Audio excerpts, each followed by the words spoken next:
This is Peaches. I hope you've been good to yourself and better to your health. Today we're going to talk about repairing your credit and boosting your credit score literally within 14 days.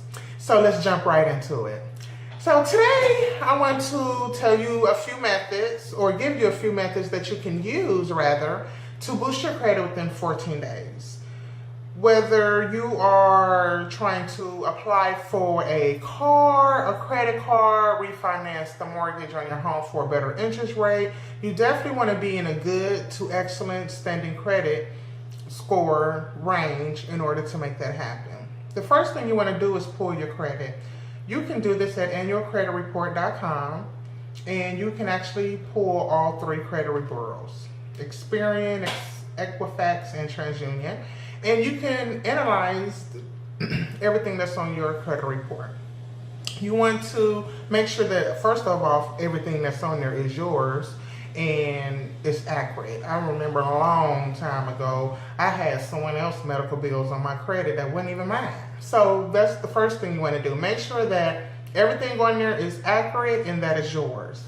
And if it is, awesome. And if it's not, you definitely want to dispute those items. Disputing the items would definitely affect your credit score, because once you dispute those items and during the investigation period, it comes back, hey, this is not yours, it'll be removed. And so that therefore helps to increase your credit score. Also, you want to make sure that you're paying your bills on time. This is very important. You have to literally have your bills paid 100% on time. When it comes to banking institutions and financial institutions, when they look at credits, they look at the 5 C's. One of the 5 C's is character. That is equivalent or translate into credit in the finance world. So when you're asking for something, for example, the major one thing that people usually get a loan on is a car. Most of the people don't have, $100,000, $80,000, $40,000, whatever your car is costing, to just put that cash down. And a lot of people don't want to put nothing down. So they want something for nothing. They want to say, hey, I want you to be able to give me this $40,000 loan, and I don't have any collateral or any cash or anything that I want to put down toward it. Then the bank is going to say, okay, that's fine, but what's your credit looking like? So when they look at your credit, they're going to see, hey, does this person pay on time? 100% is excellent. 99% is good. 97% is fair. Anything less than that is bad when it comes to payment history. So you definitely want to pay your bills on time. And depending on the type of loan that you have, it's very important not only to pay your bills on time, but to pay them early, because you're paying interest, right? And so why pay unnecessary money when you don't have to, just by paying your bills on time? I understand life and we all have things, but priorities is everything when it comes to maintaining your credit. Paying your bills on time, pulling your credit report, making sure that the things are accurate and that it's yours. And if it's not, you dispute it. And if you need help disputing it, get with credit repair companies, get with myself. I do credit repair, and I'll be able to assist you with that. Another thing you want to do is, when you have credit cards, this is a real big thing. A lot of people have a misunderstanding on what a credit card is. A credit card is not a shopping card. It's not a go out of town card. It's not a vacation trip card. It's not buy groceries card. It's not turn up every weekend card. What it is an investment card. So that's why 100%, well, I wouldn't say 100%, but 99% of people who use a credit card is in debt, because they're using it to spend. And you're not supposed to use credit cards to spend. You're supposed to use credit cards for investments. Investments are when you're taking literally those funds toward a purchase in the event that you're getting a return back on your dollars spent that's going to be higher than what you actually invested in. So people who need to, obviously the people that use credit cards are business owners, investors, things of that sort, people who need to buy product, buy something in order to make a deal go through, make a deal happen within a timely fashion so they can pay that off and actually have, gross profit from that as well to be able to reinvest and, move forward. So credit card utilization is very important when it comes to your credit.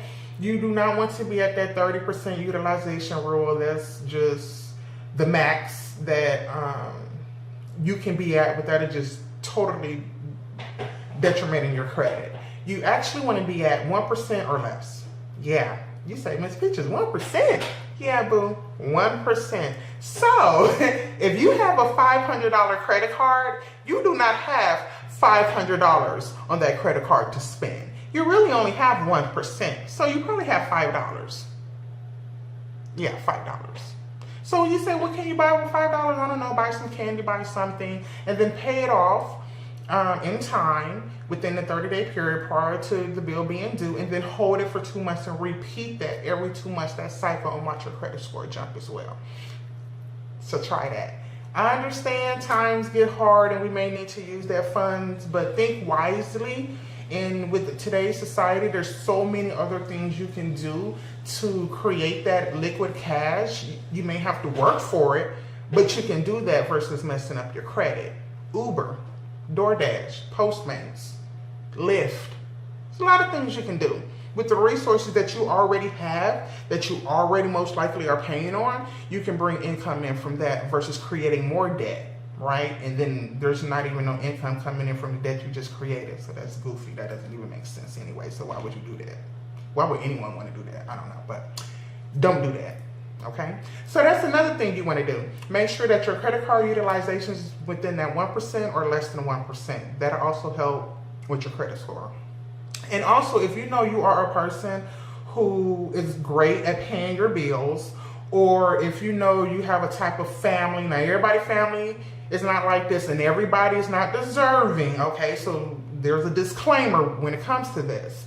But if you know you have a child who's responsible and you know, who's doing right things of that sort, and you have a credit card, let's say, that you never touched, has a great credit limit, let's say it's $10,000, and you haven't touched the $10,000 since you done had it, or grandma ain't touched it since she done had it because grandma, you know, probably using it for an emergency. She actually understands, you know, the credit card and the data and the interest and everything that goes into it. And so what she can do is add the granddaughter on as a user, not necessarily giving her access to the credit card, but giving her access in forms of, quote unquote, on the credit system, on the credit card. You know, it can make it look like she has it on her credit report, right? And so thus, therefore, she's benefiting from grandma having that $10,000 credit card that grandma never touched. That's making grandma credit look good, inadvertently making the granddaughter credit look good.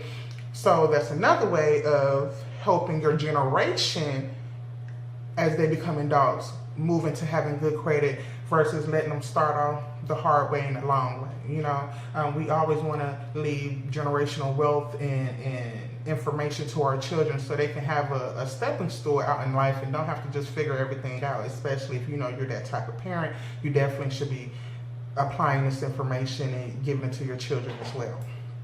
And then another thing you can do, once again, like I said, if you know you're a person who pays bills on time, have those bills added to your credit report. That would increase your credit as well. So I hope these different ideas, strategies, methods, whatever you want to call it, helped you today in regards to boosting your credit score. Remember, pull that credit report, evaluate it, rebuke it, rebuke the devil, as they say, disclaim it, you know, but basically dispute, you know, those things that's not yours on there. Make sure that credit card utilization is at 1%, pay those bills on time, and if you know that you pay your bills on time, have those added as well. That'll increase your credit score within 14 days. So with that blessing, be blessed. See you later. Oh, and don't forget to subscribe, like, and comment.